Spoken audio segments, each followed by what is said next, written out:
السلام علیکم ناظرین کرام، شروع کرتی ہوں اللہ تعالیٰ کے بابرکت نام سے جو بڑا مہربان اور نہایت رحم والا ہے۔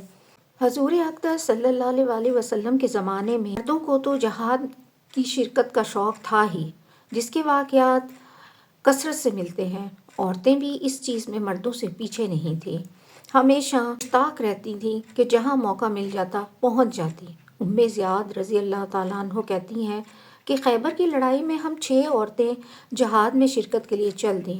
حضور صلی اللہ علیہ وسلم کو اطلاع ملی تو ہم کو بلایا۔ حضور صلی اللہ علیہ وسلم کا چہرہ انور غصے کے آثار سے لبریز تھا۔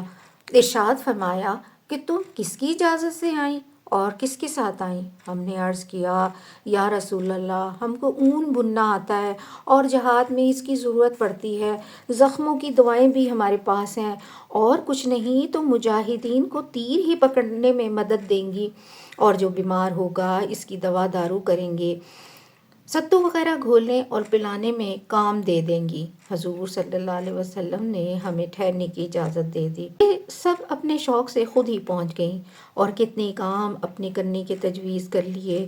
حنین کی لڑائی میں سلیم رضی اللہ تعالیٰ عنہ باوجود کہ حاملہ تھیں، عبداللہ بن ابی طلحہ پیٹ میں تھے، شریک ہوئیں اور ایک خنجر ساتھ لیے رہتی تھیں۔ حضور صلی اللہ علیہ وسلم نے فرمایا یہ کس لیے ہے؟